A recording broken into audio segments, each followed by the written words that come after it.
जी सुनिए, राहुल का टिफिन दे आइए उसके ऑफिस में। राहुल की माँ बोली, क्या राहुल आज साथ में टिफिन लेकर नहीं गया? आज उसके ऑफिस में मीटिंग थी बॉस के साथ सवेरे सवेरे, इसलिए बिना टिफिन के ही वो चला गया।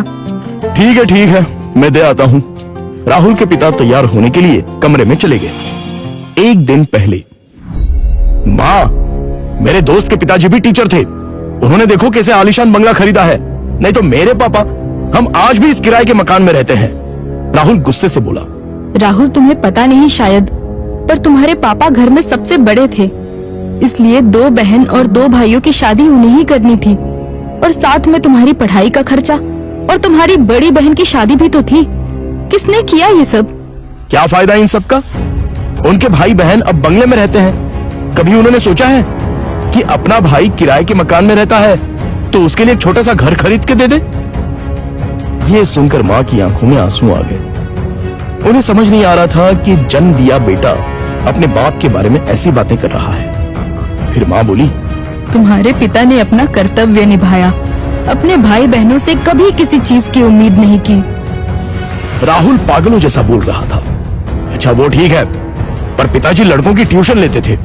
उनसे अगर फीस लेते तो आज पिताजी पैसों की गद्दी पर सोते। आजकल के क्लास वाले देखो कैसे इंपोर्टेड गाड़ियों में घूमते हैं।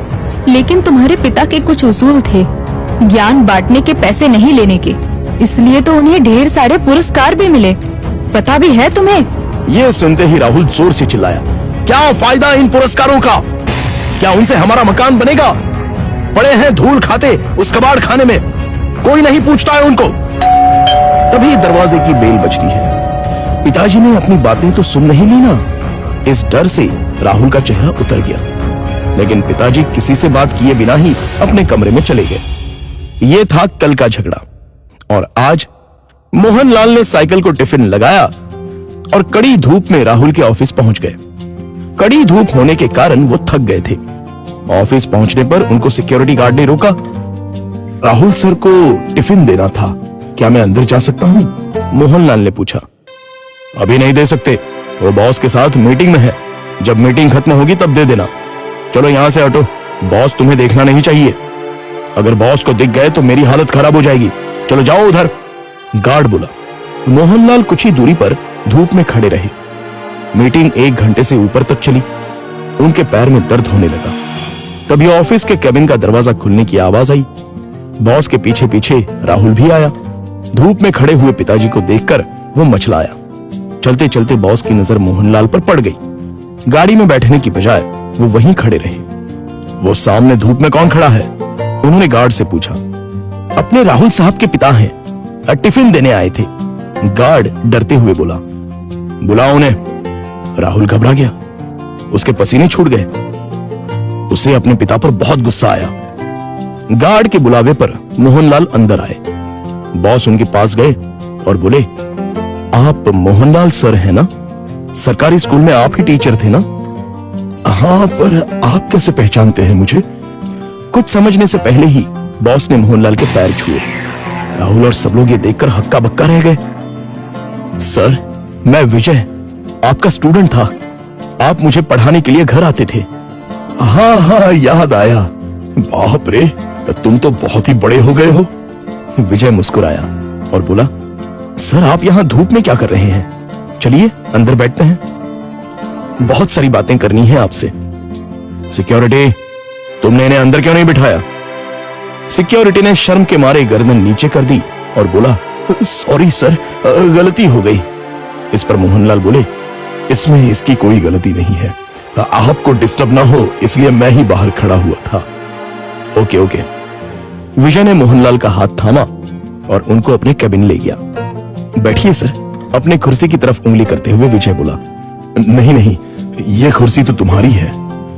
मोहनलाल हिचकिचाहट से बोले, सर आपकी वजह से ही तो ये कुर्सी मुझे मिली है, इसलिए इस पर सबसे पहले आपका हक बनता है। विजय ने जबरदस्ती मोहनलाल को अपनी कुर्सी पर बिठाया। शायद आपको पता नहीं, लेकिन अगर सर नहीं होते तो आज ये कंपनी नहीं होती और मैं अपने पिता के साथ उनकी दुकान में बैठा रहता। विजय ने अपने साथियों से कहा। राहुल और मैनेजर आश्चर्य से देखते ही रह गए। स्कूल के टाइम मैं एक एवरेज स्टूडेंट था, मुझे पढ़ाई में दिलचस्पी नहीं थी। मार्क्स कमा रहे थे, इसलिए मेरी माँ मुझे सर के पास उनके घर ले गई और ट्यूशन लेने के लिए कहा। पर सर के घर पर जगह नहीं थी, इसलिए वो हमारे घर आकर मुझे पढ़ाने लगे। लेकिन सर ने कभी फीस नहीं ली। सर के पढ़ाने के तरीके से फिर धीरे धीरे मुझे पढ़ाई में रुचि आने लगी और मैंने 10वीं में दूसरा नंबर लाया। ये देखकर तो मैं हवा में उड़ने लगा। My goodness! पर सर ने कभी आपसे फीस नहीं ली? मैनेजर ने पूछा। मैं माँ के साथ मिठाई लेके सर के घर गया। माँ ने 50,000 का चेक सर को दिया, लेकिन उन्होंने वो नहीं लिया। तब सर ने एक बात कही थी जो आज भी मुझे याद है। सर ने कहा था, मैंने कुछ नहीं किया, आपका बेटा ही होशियार था। मैंने सिर्फ उसे रास्ता दिखाया है और मैं ज्ञान बेचता नहीं हूं, दान करता हूं।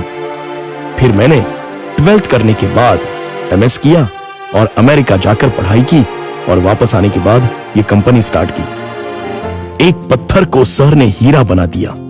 सर, आपको सच में दिल से प्रणाम। मोहनलाल की आंखों में आंसू आ गए। यह सच में कमाल की बात है। बाहर दुनिया में पढ़ाई का बाजार चल रहा है और इन्होंने बिना फीस लिए पढ़ाया। मान गए सर आपको।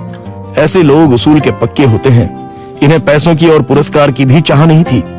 इन्हें तो बस अपने स्टूडेंट का भला हो, यही दिन रात सोचते थे। सही कहा सर आपने। ऐसे लोग तो दुनिया में बहुत ही कम होते हैं। सर, क्या आज आप उसी किराए के मकान में रह रहे हो? मोहनलाल की जगह राहुल ने ही जवाब दिया।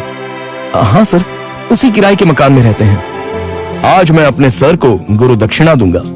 इस शहर में मेरे कुछ फ्लैट्स हैं, उसमें से एक फ्लैट मैं आपके नाम कर रहा हूं। विजय ने कहा। क्या? मोहनलाल और राहुल एक ही साथ बोले। इतनी बड़ी गुरु दक्षिणा मुझे नहीं चाहिए। मोहनलाल बोले, सर प्लीज ना मत कहिए। काम के चक्कर में मैं अपनी गुरु दक्षिणा देना भूल गया था। बहुत बहुत शुक्रिया सर। शुक्रिया मुझे नहीं, अपने पिता को कहो और मुझसे एक वादा करो कि तुम अपने पिता के अंतिम सांस तक उनके साथ रहोगे। हाँ सर, मैं वादा करता हूं। राहुल इमोशनल हो गया और उसकी आंखों से आंसू आ गए। तो दोस्तों, आपसे गुजारिश है कि कभी भी अपने पिता से यह मत पूछिए कि उन्होंने आपके लिए क्या किया और क्या कमाया है। जो कुछ कमाना है वो अपने दम पे कमाओ। उन्होंने हमें जो पढ़ाई और संस्कार दिए हैं वही आपको कमाने में मदद करेंगे। धन्यवाद।